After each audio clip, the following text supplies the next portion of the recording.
ನಾನು ಹೆಚ್ಚು ನಿಮ್ಮ ಸಮಯವನ್ನು ತೆಗೆದುಕೊಳ್ಳೋದಿಲ್ಲ. ಕಾರಣ ಈಗಾಗಲೇ ಭಾಳ ಸುದೀರ್ಘವಾಗಿ ನಮ್ಮ ಡೆಪ್ಟಿ ಚೀಫ್ ಮಿನಿಸ್ಟರ್ ಅವರು ಕಾರ್ಯಕ್ರಮದ ಬಗ್ಗೆ ವಿಸ್ತಾರದಿಂದ ಹೇಳಿದ್ದಾರೆ, ಶಿವಕುಮಾರ್ ಅವರು. ಅದೇ ರೀತಿಯಾಗಿ ಅಜಯ್ ಸಿಂಗ್ ಅವರು ಕೂಡ ಎಲ್ಲ ವಿಷಯಗಳನ್ನು ನಿಮ್ಮ ಮುಂದೆ ಪ್ರಸ್ತಾಪ ಮಾಡಿದ್ದಾರೆ. ಹೈದರಾಬಾದ್ ಕರ್ನಾಟಕ ಅಥವಾ ಕಲ್ಯಾಣ ಕರ್ನಾಟಕ ಇದು ಒಂದು ಅತ್ಯಂತ ಹಿಂದುಳಿದ ಭಾಗ ಅನ್ನತಕ್ಕಂಥದ್ದು ಹಣೆಪಟ್ಟಿಯನ್ನು ನಮಗಿದೆ. ಅದು ಏಕೆ ಅಂದರೆ ವಿಶೇಷವಾಗಿ ನಾವು ಶಿಕ್ಷಣ ಕ್ಷೇತ್ರದಲ್ಲಿ ಹಿಂದುಳಿದಿದ್ದಕ್ಕಾಗಿ ಮತ್ತು ಆರೋಗ್ಯ ದೃಷ್ಟಿಯಿಂದ ಕೂಡ ನಾವು ಹಿಂದುಳಿದಿದ್ದೇವೆ. ಎಲ್ಲಿ ಶಿಕ್ಷಣ ಮತ್ತು ಆರೋಗ್ಯ ಕ್ಷೇತ್ರ ಒಳ್ಳೆ ರೀತಿಯಿಂದ ಕಾರ್ಯಕ್ರಮಗಳನ್ನು ನಡೀತಾವೋ ಅಲ್ಲಿ ವಿಶೇಷವಾಗಿ ಆ ಕಡೆ ಜನ ಎಲ್ಲ ದೃಷ್ಟಿಯಿಂದ ಕೂಡ ಮುಂದೆ ಹೆಜ್ಜೆ ಹಾಕ್ತಾರೆ. ಅದಕ್ಕಾಗಿ ನಾವು ವಿಶೇಷವಾಗಿ ನಮ್ಮ ಎಲ್ಲ ಶಾಸಕರಿಗೂ MP-ಗಳಿಗೂ ನಿಮಗೂ ಕೂಡ ಕೇಳಿಕೊಳ್ತಕ್ಕಂಥದ್ದೇನೆಂದರೆ, ದಯವಿಟ್ಟು ತಾವೆಲ್ಲರೂ ಶಿಕ್ಷಣಕ್ಕೆ ಆದ್ಯತೆ ಕೊಡಿ. ಶಿಕ್ಷಣ ಇದ್ದರೆ ಎಲ್ಲನೂ ಕೂಡ ಸುಗಮವಾಗಿ ಸಾಗ್ತದೆ. ಶಿಕ್ಷಣ ಇಲ್ಲ ಅಂದರೆ ನಾವು ಏನೂ ಮಾಡೋಕ್ಕೆ ಸಾಧ್ಯ ಇಲ್ಲ. ಈಗ ನಾನು ಮೊನ್ನೆ ಕೆಲವು ಜನರಿಗೆ ಕೇಳ್ತಾ ಇದ್ದ, ನಾವು ಆರ್ಟಿಕಲ್ 371J ಮಾಡಿದ್ದೇವೆ. ಅದು ಓದಿ ಕೆಲವು ಜನ ನಮ್ಮ ಉತ್ತರ ಭಾರತದಲ್ಲಿ ದಂಗಾಗ್ಬಿಟ್ಟಿದ್ದಾರೆ. ಅದು ಹೇಗೆ ವಿಶೇಷವಾಗಿ ನಿಮ್ಮ 7 ಜಿಲ್ಲೆಗೆ ಇಂಥ ಪ್ರಸ್ತಾವನೆಯನ್ನು ಸರ್ಕಾರ ಒಪ್ತು ಅಂತ. ಸರ್ಕಾರ ಒಪ್ಪಬೇಕಾಗಿದ್ರೂ ಕೂಡ 2/3 ಭಾಗ 2/3 ಜನ ಅದಕ್ಕೆ ಬೆಂಬಲ ಕೊಡಬೇಕು. ನಮ್ಮ MLA-ಗಳ MP-ಗಳು. ಯಾಕಂದ್ರೆ ಅದು ಎಲ್ಲ ಕ್ಷೇತ್ರದಲ್ಲೂ ಕೂಡ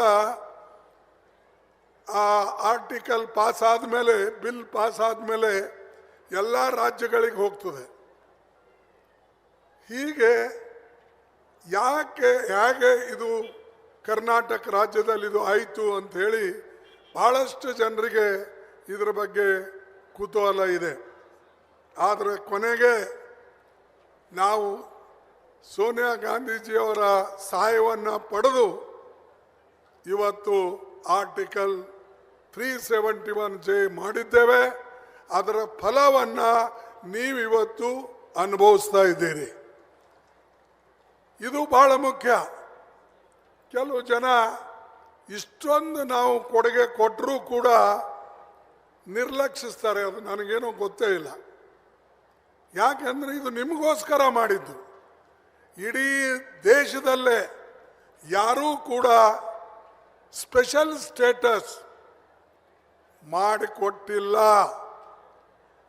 ರಾಜ್ಯಗಳಿಗೆ ಮಾಡಿದ್ದಾರೆ ಕೆಲವು ಕಡೆ, ಆದರೆ ಕೆಲವು ಭಾಗದಲ್ಲಿ ಇದು ವಿಶೇಷವಾಗಿ ಕೆಲವು ಜಿಲ್ಲೆಗಳಿಗೆ ಮಾಡಿಕೊಟ್ಟಂಥ ಉದಾಹರಣೆ ಕೆಲವೇ.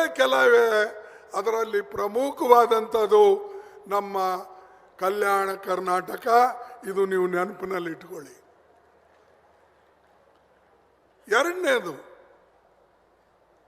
ನಾವು ಈಗ ಹೆಚ್ಚಾಗಿ ಮೈಕ್ರೋ ಫೈನಾನ್ಸ್ ಅಂದರೆ ಹಳ್ಳಿಗಳಲ್ಲಿ ಲೇವಾದೇವಿ ಮಾಡ್ತಾರೆ. ಪಾಪ ಅವರಿಗೆ ಸಾಲ ಬೇಗನೆ ಸಿಗೋದಿಲ್ಲ. ಅದಕ್ಕಾಗಿ ಅವರು ಅನೇಕ ಸಾರಿ ಸಾಹುಕಾರ ಹತ್ರ ಹೋಗಿ ಸಾಲ ತರ್ತಾರೆ. ಸಾಲ ತಂದು ಬಡ್ಡಿಗೆ ಬಡ್ಡಿಯಾಗಿ ಕೊನೆಗೆ ಅನೇಕ ಜನ ಸುಸೈಡ್ ಮಾಡ್ಕೊಳ್ತಾರೆ, ಆತ್ಮಹತ್ಯೆ ಮಾಡ್ಕೊಳ್ತಾರೆ. ಯಾಕೆ? ಕೊಡ್ತಕ್ಕಂಥ ವಾಪಸ್ ಕೊಡ್ತಕ್ಕಂಥ ಶಕ್ತಿ ಅವ್ರ ಹತ್ರ ಇರಲ್ಲ. ಅದಕ್ಕಾಗಿ ವಿಶೇಷವಾಗಿ ನಮ್ಮ ತಾಯಿಂದರಿಗೆ, ಹೆಣ್ಮಕ್ಕಳಿಗೆ ನಾನು ಕೇಳ್ಕೊಳ್ತೇನೆ, ನೀವು ಮೈಕ್ರೋ ಫೈನಾನ್ಸ್ ಅಂತ ಸಣ್ಣ ವ್ಯವಹಾರಗಳು ಮಾಡ್ತಕ್ಕಂಥದ್ದು, ನೀವೇ ವ್ಯವಹಾರನ ಕೊಡ್ತಕ್ಕಂಥ ಮಾಡಿ ಜನರಿಗೆ ಸಹಾಯ ಮಾಡಬೇಕು, ಹೆಣ್ಮಕ್ಕಳಿಗೆ ಸಹಾಯ ಮಾಡಬೇಕು ಅಂತೇಳಿ ನಿಮಗೆ ನಾನು ಸಲಹೆ ಕೊಡ್ತೇನೆ, ಕೇಳಿಕೊಳ್ತೇನೆ. ದಯವಿಟ್ಟು ಆ ಕಡೆ ನೀವು ಲಕ್ಷ್ಯ ಕೊಡಬೇಕು ಅಂತೇಳಿ ನಿಮಗೆ ಬೇಡ್ಕೊಳ್ತೇನೆ. ಇನ್ನೊಂದು ವಿಶೇಷವಾಗಿ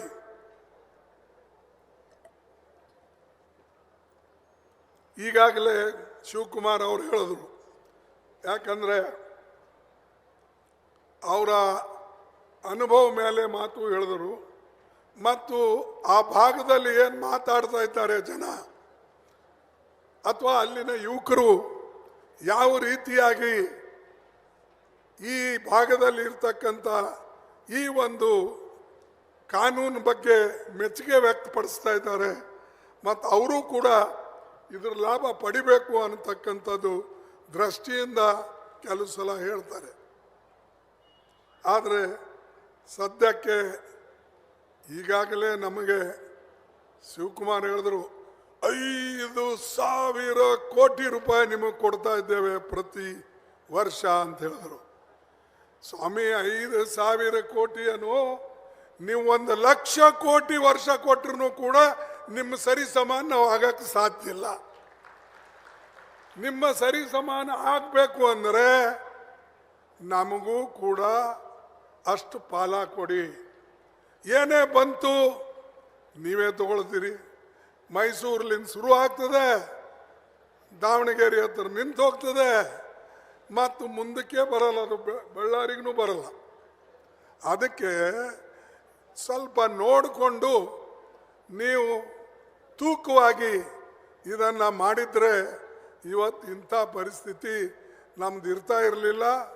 ಮತ್ತು ಈ ಪರಿಸ್ಥಿತಿ ಇವತ್ತು ಜನರಿಗೆ ಬಂದಿದ್ದು ನಾವು ಬಹಳ ಕಾಲ ಈ ಕಡೆ ಲಕ್ಷ್ಯ ಕೊಡಲಿಲ್ಲ.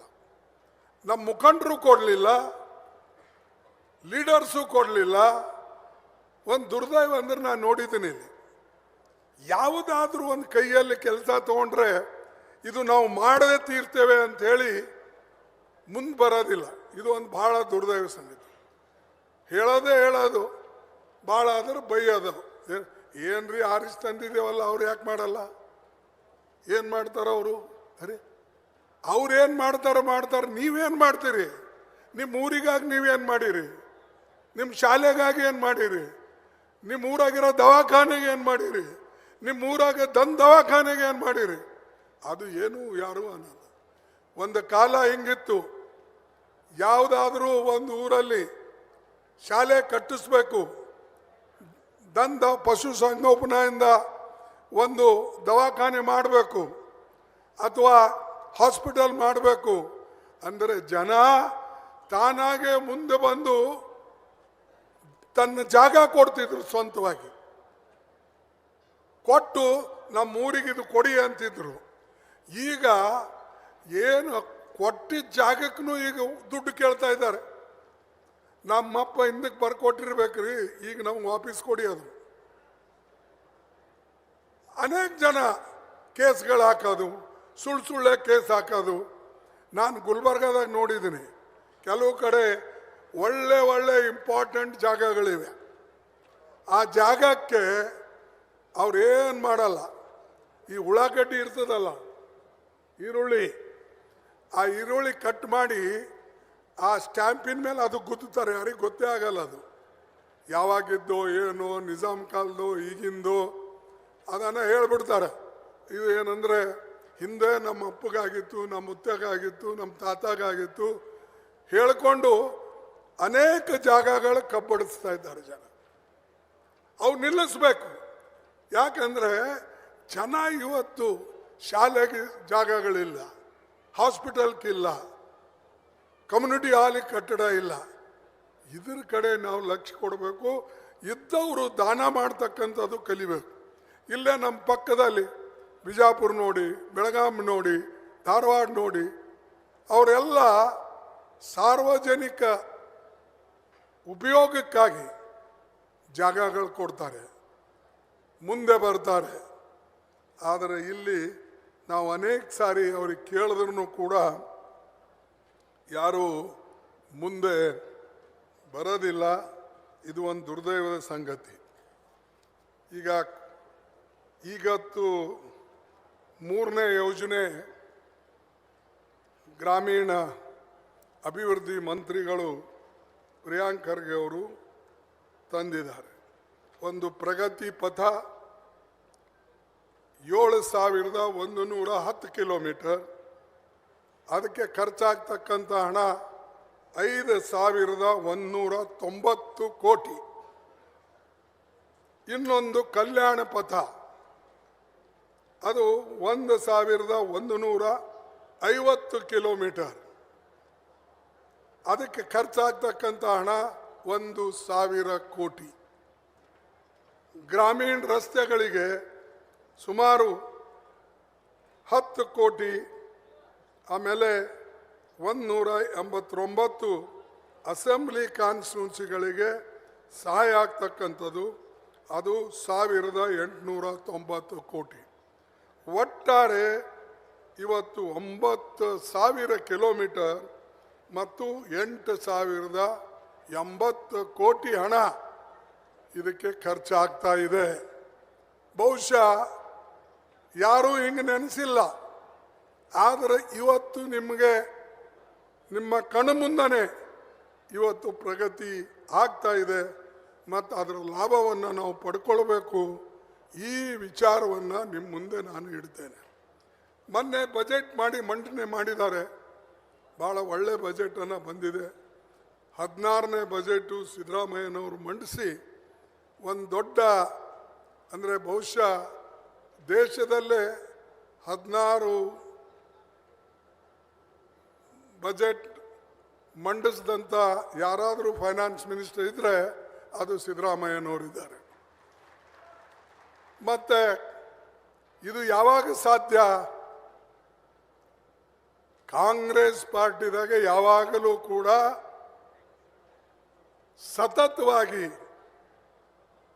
ವ್ಯಕ್ತಿಗೆ ಬೆಂಬಲ ನೀಡಿ ಒಳ್ಳೆ ಕೆಲಸ ಮಾಡ್ತಾ ಇರ್ತಕ್ಕಂಥದ್ದನ್ನು ನೋಡಿ ನಾವು ಪ್ರೋತ್ಸಾಹ ನೀಡ್ತೇವೆ. ಅದಕ್ಕೆ ಅದರ ಲಾಭವನ್ನು ಇವತ್ತು ನಿಮಗೆ ಸಿಕ್ಕಿದೆ.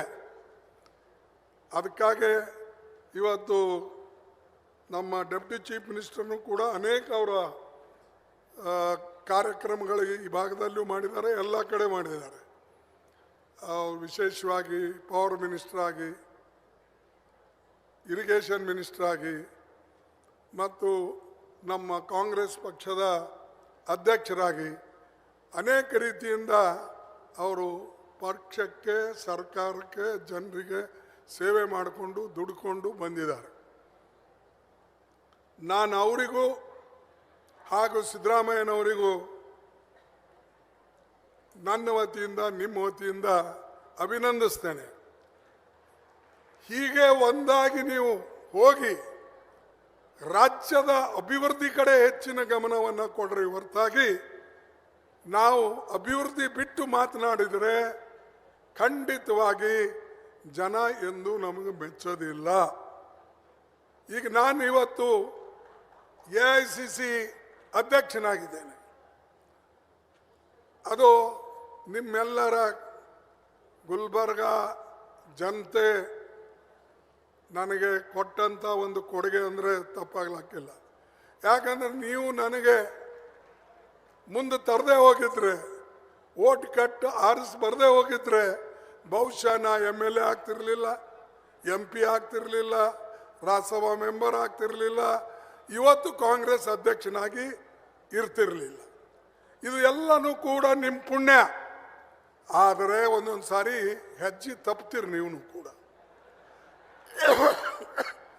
ಸುಮ್ಮನೆ ಅದರಿಂದ ಏನಾಗ್ತದೆ, ಓಡೋರಿಗೆ ಕಾಲು ಹೊಡೆದಂಗೆ ಆಗ್ತದೆ. ನೀವಂತೂ ಓಡಲ್ಲ. ಆದ್ರೆ ಯಾರು ಓಡ್ತಾರೋ ನಮ್ಮಂಥವ್ರಿಗೆ ಕಾಲು ಹೊಡೆದ್ರೆ ನಾನು ಅಲ್ಲೇ ಬೀಳ್ತೀನಿ, ನೀವು ಅಲ್ಲೇ ನಿಂದಿರ್ತೀರಿ. ಇಬ್ರು ಹೋಗ್ಬೇಕಲ್ಲ. ಒಂದು ಕಡೆ ಅಭಿವೃದ್ಧಿ ಆಗಬೇಕು, ಇನ್ನೊಂದು ಕಡೆ ಪ್ರಯತ್ನ ಮಾಡ್ತಕ್ಕಂಥ ವ್ಯಕ್ತಿಗಳು ಕೂಡ ನಿಮ್ಮಲ್ಲಿ ಇರಬೇಕು. ಇದನ್ನ ನಾವು ಅರ್ಥ ಮಾಡ್ಕೊಳ್ಬೇಕು. ಮತ್ತು ನಾನು ಈಗಾಗಲೇ ಬರುವಾಗ ನಮ್ಮ ಶಿವಕುಮಾರ್ಗೆ ಹೇಳಿದೆ, 2 ನ್ಯಾಷನಲ್ ಹೈವೇ ನಾವು ಮಂತ್ರಿ ಇದ್ದಾಗನೇ ಮಂಜೂರು ಮಾಡಿಸಿದ್ದೇವೆ. ಅದು ಕೆಲವು ಕಡೆ ಅರ್ಧ ಮುರ್ಧ ಆಗಿದೆ. ಒಂದು ಶೋಲಾಪುರ್ಲಿಂದ ಅಕ್ಕಲ್ಕೋಟ್, ಅಫ್ಜಲ್ಪುರ್ ಮತ್ತು ಯಾದಗಿರ್, ರಾಯಚೂರು ಮತ್ತು ಬೆಂಗಳೂರು.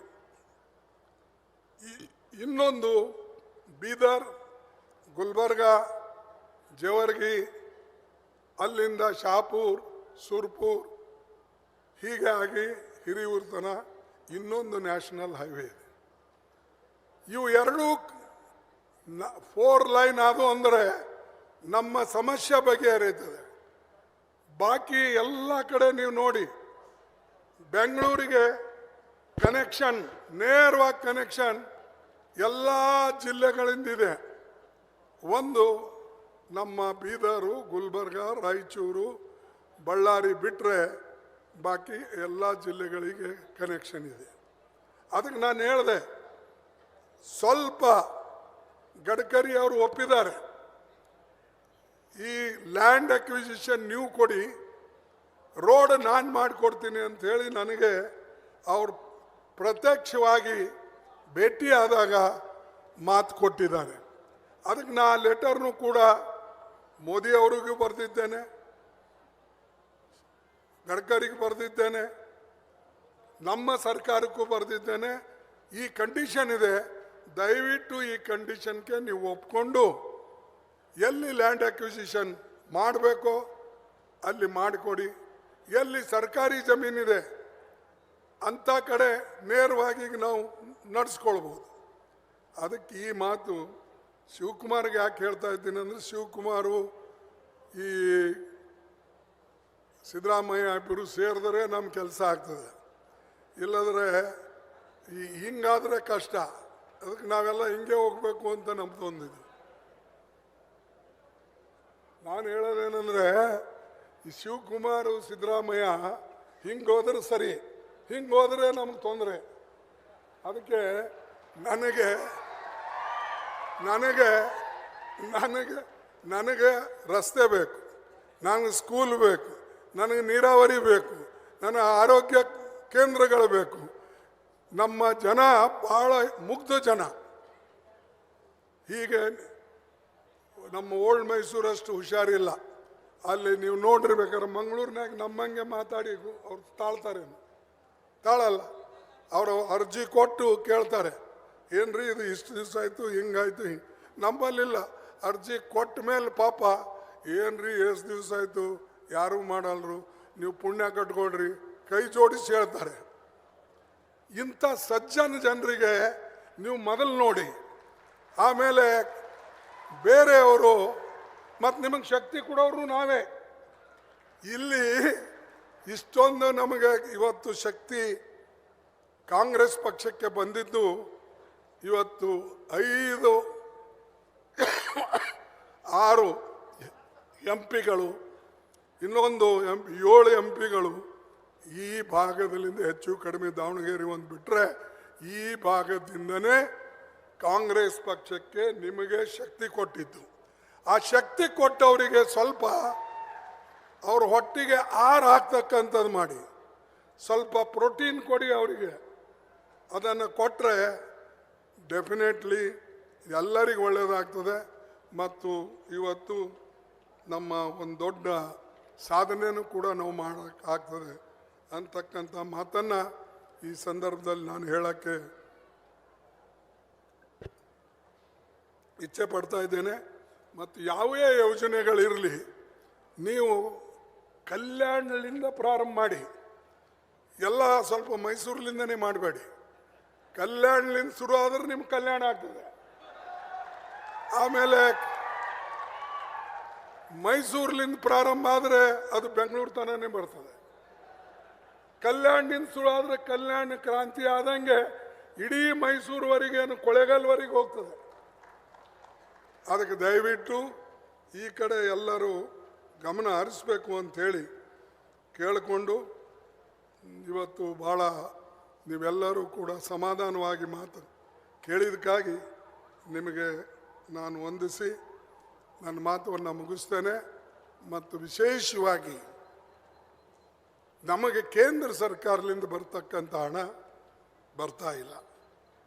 ಇದು ಭಾಳ ಅನ್ಯಾಯ. ಮನ್ರೇಗಾ ಅಂತ ಯೋಜನೆಯಲ್ಲಿ ನಮಗೆ ದುಡ್ಡು ಸಿಗ್ತಾ ಇಲ್ಲ. ಮನ್ರಂಗೆ ಅಂತ ಯೋಜನೆಯಲ್ಲಿ ಬರೇ ವರ್ಷಕ್ಕೆ 40 ದಿನ ಕೆಲಸ ಸರಾಸರಿ. ಆಮೇಲೆ 4% ಜನರಿಗೆ ಮಾತ್ರ 100 ದಿವಸಿನ ಕೆಲಸ ಸಿಗ್ತದೆ. ಉಳಿದವರಿಗೆ ಸರಾಸರಿ 40 ದಿವಸಿನ ಕೆಲಸ ಸಿಗಲ್ಲ. ಅದಕ್ಕೆ ಯಾವ ಯೋಜನೆ ಮಹಾತ್ಮ ಗಾಂಧೀಜಿಯವರ ಹೆಸರಿನಲ್ಲಿದೆ ಆ ಯೋಜನೆಗೆ ಕೇಂದ್ರ ಸರ್ಕಾರ ಮುಂದೆ ಬಂದು ಹಣ ಕೊಡಬೇಕು ಮತ್ತು ಬಡವರಿಗೆ ಅದರಿಂದ ಅನುಕೂಲ ಆಗ್ತದೆ ಅನ್ನತಕ್ಕಂಥ ಮಾತನ್ನು ನಾನು ವಿಶೇಷವಾಗಿ ಹೇಳೋಕ್ಕೆ ಇಲ್ಲಿ ನಿಂತಿದ್ದೇನೆ.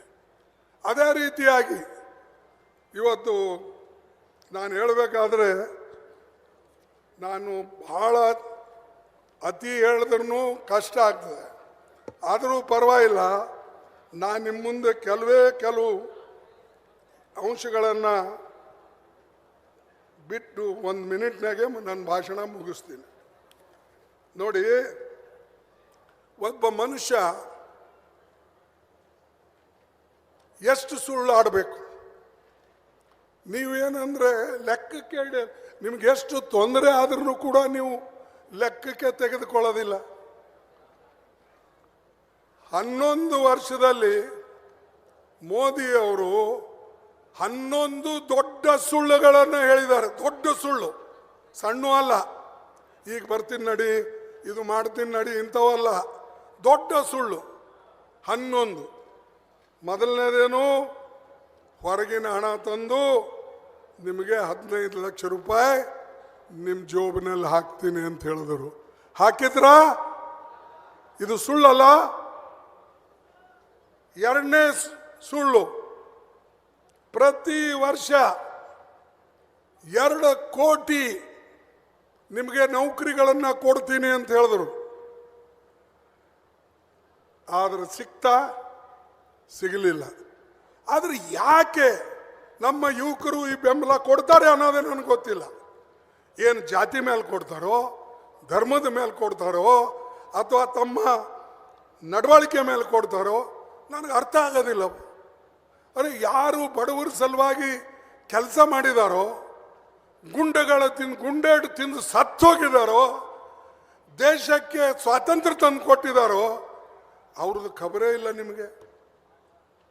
ಮೂರನೇ ಸುಳ್ಳು, ಪೆಟ್ರೋಲ್ ಡೀಸೆಲ್ ಇದರ ಕಿಮ್ಮತ್ ಕಡಿಮೆ ಮಾಡ್ತೀನಿ ಅಂದರು. ಎಲ್ಲಿ ಮಾಡಿದ್ರ? ಉಲ್ಟಾ ಪೆಟ್ರೋಲ್ ಡೀಸೆಲ್ ಹೆಚ್ಚಿಗಾಗಿದೆ. ನಮ್ಮ ಕಾಲದಾಗ ಏನಿತ್ತು UPA ಸರ್ಕಾರದಾಗ, ಇವತ್ತು ಅದರದಕ್ಕಿಂತ 40-50% ಹೆಚ್ಚಿಗೆ ಆಗಿದೆ. ನಾಲ್ಕನೇ ಸುಳ್ಳು, 2022ರಲ್ಲಿ ನಾನು ಗಂಗಾ ನದಿ ಭಾಳ ಕ್ಲೀನ್ ಮಾಡ್ತೀನಿ ಅಂತ ಹೇಳಿದ್ರು ಅವ್ರು ಹೇಳಿದ್ದೆ, ನಾ ಹೇಳಿದಲ್ಲ. ये गंगा माँ को मैं पूरा साफ कर दूंगा, पीने लायक वहां पर पानी होगा. कहाँ है भाई पानी? वहाँ पीने लायक गंगा नदीनु क्लीन ಮಾಡಲಿಲ್ಲ. ಐದನೇ ಸುಳ್ಳು, ಮೇಕ್ ಇನ್ ಇಂಡಿಯಾ ಮ್ಯಾನುಫ್ಯಾಕ್ಚರಿಂಗ್ 2022ರಲ್ಲಿ 10 ಕೋಟಿ ಹೊಸ ಮ್ಯಾನುಫ್ಯಾಕ್ಚರಿಂಗ್ ಜನರಿಗೆ ನೌಕರಿ ಕೊಡ್ತೀನಿ ಅಂತ ಹೇಳಿದ್ರು. ಅದು ಆಗಲಿಲ್ಲ.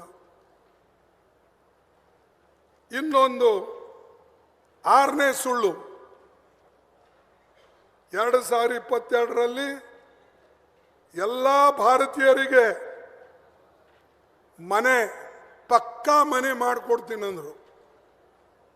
ಆ ಪಕ್ಕಾ ಮನೆಗಳು ಇನ್ನೂ ಅರ್ಧನೂ ಆಗಿಲ್ಲ. 7ನೇ ಸುಳ್ಳು, ರೈತರಿಗೆ ಅವ್ರ ಆಮ್ದಾನಿ ಡಬಲ್ ಮಾಡ್ತೀನಿ ಅಂತ ಹೇಳಿದ್ರು. 2 ಪಟ್ಟು ಆಯ್ತಾ? 2 ಪಟ್ಟು ಇಲ್ಲ. ಇದು ಅವ್ರದ್ದು 7ನೇ ಸುಳ್ಳು. 8ನೇ ಸುಳ್ಳು, ನೋಟ್ಬಂದಿ ಮಾಡ್ದ. ಹೇಳಿದ್ರು ಏನಂದ, ಮಿತ್ರೋ मुझे सिर्फ 50 दिन दो, 50 दिन में अगर मैं काम नहीं करूंगा तो मुझे किसी भी चौरास्ता पे ठहरा कर मार दो, खड़ा होकर मुझे सजा दे दो. ಇದು 8ನೇ ಸುಳ್ಳು. ಅರೆ ಅದರಲ್ಲಿಂದೇನೂ ಲಾಭ ಆಗಲಿಲ್ಲ. ಬಡವರು ಹಣ ಹೋಯಿತು. ಎಷ್ಟೋ ಜನ ಪರೇಶಾನ್ ಆದರು. 1000 ರೂಪಾಯಿ ನೋಟು 200 ರೂಪಾಯಿದಾಗ ಮಾರ್ಕೊಂಡ್ರು. ಅದೇ ರೀತಿಯಾಗಿ ಅವರು 9ನೇ ಸುಳ್ಳು ಹೇಳಿದ್ರು. ಯಾವುದು? ಅವ್ರ ಊರ್ಲಿಂದನೇ ಅಹಮದಾಬಾದ್ಲಿಂದ ಬೊಂಬೈ ತನ ಬುಲೆಟ್ ಟ್ರೈನ್ ತರ್ತೀನಿ ಅಂದರು. 2022 ತಂದು ಬಿಡ್ತೀನಿ ಅಂದರು. ಈಗ 2022 ಹೋಯ್ತು, ಈಗ 25 ಬಂದಿದೆ. ಇನ್ನೂ ಅರ್ಧದಷ್ಟು ಕೆಲಸ ಆಗಿಲ್ಲ. 10ನೇ ಸುಳ್ಳು, PM ಕಿಸಾನ್ ಯೋಜನಾ ಇದು ಮಾಡಿದ್ರು. ಇದರಿಂದ ಕೂಡ ರೈತರಿಗೆ ಲಾಭ ಆಗಲಿಲ್ಲ. 11ನೇ ಸುಳ್ಳು, ಹೊರಗಡೆ ಏನು ಶ್ರೀಮಂತರು ಓಡಿ ಹೋಗಿದ್ದಾರೋ ಇಲ್ಲೆಲ್ಲ ಬ್ಯಾಂಕ್ಲಿಂದ ಲೋನ್ ತಗೊಂಡು ಅವರಿಗೆ ಹಿಡ್ಕೊಂಡು ಬಂದು ಜೈಲಿಗೆ ಹಾಕ್ತೀನಿ ಅಂತ ಹೇಳಿದ್ರ. ಯಾರಿಗಾರ ತಂದು ಒಳಗೆ ಹಾಕಿದ್ರ? ಹಿಂಗೆ ಇವು 11 ವರ್ಷದಲ್ಲಿ ಮೋದಿಯವ್ರದ 11 ದೊಡ್ಡ ಸುಳ್ಳುಗಳು. ಇವು ಬಾಕಿವಂತೂ ಬಿಟ್ಬಿಡಿ, ಚಲ್ರೆ ಮೈ ಓ ಕರುಂಗ ಮೈ ಏ ಕರುಂಗ. ಈಗ ನಮ್ಮಲ್ಲೇ ರೈಲ್ವೆ ಬೋಗಿ ಇದೆ, ಅದನ್ನು ಮಾಡಿ ಅಂತ ನಾ ಪತ್ರ ಬರೆದು ಎಷ್ಟು ದಿವಸ ಆಯ್ತು. ಎಲ್ಲರಿಗೂ ಬರೆದಿದ್ದೇನೆ, ರೈಲ್ವೆ ಮಿನಿಸ್ಟರ್ಗೆ, ಆಮೇಲೆ ಪ್ರಧಾನಮಂತ್ರಿಗೆ, ಎಲ್ಲರಿಗೂ ಕೂಡ ಬರೆದಿದ್ದೇವೆ. ಏನು ಪ್ರಯೋಜನ ಇಲ್ಲ. ಅದೇ ರೀತಿಯಾಗಿ ಯಾವ್ಯಾವ ಅವರು ಮಾತು ಕೊಟ್ಟಿದ್ರು, ನ್ಯಾಷನಲ್ ಹೈವೇದಿರಲಿ, ರೈಲ್ವೆದಿರಲಿ, ರೈಲ್ವೆ ಬೋಗಿದಿರಲಿ, ಇಂಥ ಎಲ್ಲ ಕೆಲಸಕ್ಕೆ ನಾವು ಬರೆದಿದ್ದೇವೆ. ಸಂದರ್ಭ ಬಂದಾಗ ಅದು ಪಾರ್ಲಿಮೆಂಟ್ನೂ ಕೂಡ ಮತ್ತು ನಾವು ಎತ್ತೇವೆ. ನಾನು ಯಾಕೆ ಈ ಮಾತು ಹೇಳ್ತೀನಿ ಅಂದರೆ, ಸುಳ್ಳಾಡಬಾರ್ದು. ಸುಳ್ಳಾಡಿದರೆ ಮತ್ತೆ ನಿಮಗೆ ಯಾರೂ ನಂಬೋದಿಲ್ಲ. ಅದಕ್ಕೆ ಎಷ್ಟೋ ಸಲ ನಾನು ಸುಮಾರು 11 ಎಲೆಕ್ಷನ್ ಗೆದ್ದಿದ್ದೀನಿ. 12ನೇ ಎಲೆಕ್ಷನ್ ನಾನು ರಾಜ್ಯಸಭಾದಲ್ಲಿ ಗೆದ್ದಿದ್ದೀನಿ. 12 ಎಲೆಕ್ಷನ್ ಗೆದ್ದರೂ ಕೂಡ ನಾ ಯಾರಿಗೂ ಕೂಡ ಹೇಳಿಲ್ಲ ಇಂಥ ಕೆಲಸನ ಮಾಡೇ ಕೊಡ್ತೀನಂತ. ನಾ ಅವ್ರಿಗೆ ಹೇಳಿದ್ದು, ನನ್ನ ಕೈಲಾದಷ್ಟು ಇದು ಮಾಡ್ತೀನಿ, ನಿಮಗೆ ಯೋಗ್ಯವಾದಂಥ ಪರಿಣಾಮ ಆಗಂಗೆ ತೋರಿಸ್ತೀನಿ ಅಂತ ಹೇಳಿ ಯಾವಾಗಲೂ ನಾ ನಿಜ ಹೇಳ್ಕೋತ ಬಂದಿದ್ದಕ್ಕಾಗೆ ನಿಮ್ಮ ಆಶೀರ್ವಾದದಿಂದ ಇವತ್ತು AICC ಅಧ್ಯಕ್ಷನಾಗಕ್ಕೆ ಸಾಧ್ಯ ಆಯ್ತು. ಇವರೆಲ್ಲ ಸುಳ್ಳಾಡ್ತಾರ್ರಿ. ನೀವು ಅವ್ರ ಮಾತು ಕೇಳಬೇಡಿ. ಅವ್ರ ಮಾತು ಕೇಳಿ ಕೆಟ್ಟು ಹೋದ್ರೆ ಅಂದರೆ ಮತ್ತೆ ನಮಗೆ ಹಿಂದಿಗಿನ ಕಾಲನೇ ಬರ್ತಾವೆ. ಬಾಕಿ ಮಾತಾಡಕ್ಕೆ ನಾ ಹೋಗಲ್ಲ. ಇವು ಇದ್ದಿದ್ದು ಮಾತಾಡ್ತೀನಿ. ಬಾಕಿದೇನು ಮಾತಾಡೋದು ಅದು ಶಿವಕುಮಾರ್ ಅವರಿಗೆ ಇವರಿಗೆಲ್ಲ ಬಿಟ್ಟಿದ್ದೀನಿ. ಅವ್ರು ಮಾತಾಡಲಿ. ಯಾಕಂದ್ರೆ ಅವರೆಲ್ಲ ಅವರು ದೇವೇಗೌಡರು ಎಲ್ಲ ಕೆಲವು ಜನ ನಮ್ಮಲ್ಲಿ ನಮ್ಮ ರಾಜ್ಯದಾಗೂ ಕೂಡ ಪಾಪ ಕೆಲವು ನಮಗೆ ದೇವ್ರ ಮುಖಾಂತರ ತಂದು ಕೂಡ ಪ್ರಯತ್ನ ಮಾಡ್ತಾರೆ. ದೇವ್ರ ಮುಖಾಂತರ ತಂದು ಕೂಡ ಪ್ರಯತ್ನ ಮಾಡ್ತಾರೆ. ಕೆಲವು ಜನ ನಿಮ್ಮ ಮುಖಾಂತರ ನಾವು ಜನರಿಗೆ ಮಾಡಬೇಕು ಅಂತ ಹೇಳಿ ನಾವು ಹೊಂಟಿದ್ದೇವೆ. ಆದರೆ ಏನೇ ಇರಲಿ, ನಮಗೆ ಯಾರ ಮುಖಾಂತರನೇ ಬರಲಿ, ನಮಗೆ ಒಳ್ಳೆಯದಾಗಲಿ, ಒಳ್ಳೇದು ಮಾಡ್ರಿ ಅಂತ ಹೇಳಿ ನಿಮಗೆ ಕೇಳಿಕೊಂಡು ನೀವು ಎಲ್ಲರೂ ಈ ಒಂದು ಕಲ್ಯಾಣ ಕರ್ನಾಟಕಕ್ಕೆ ಲಕ್ಷ್ಯ ಕೊಡಬೇಕು ಅಂತಕ್ಕಂಥ ಮಾತನ್ನು ಹೇಳಿ ನನ್ನ ಮಾತು ಮುಗಿಸ್ತೇನೆ. ಜೈ ಹಿಂದ್, ಜೈ ಕರ್ನಾಟಕ, ಜೈ ಕಾಂಗ್ರೆಸ್. ನಾ ಒಂದೇ ಒಂದು ನಿಮಗೆ ಹೇಳ್ತೇನೆ, ನೀವು ಯಾವಾಗಲೂ ಕೂಡ ಏನು ಕೈಯಲ್ಲಿ ಕೆಲಸ ಹಿಡಿತೀರೋ ಅದು ಬಿಡಬಾರ್ದು. ಅದನ್ನು ಹಿಡಿದು ಮಾಡತಕ್ಕಂಥ ಒಂದು ನಿಮಗೆ ಶಕ್ತಿ ಬರಲಿ ಅಂತ ಹೇಳಿ ಮತ್ತೊಮ್ಮೆ ಹೇಳ್ತೇನೆ.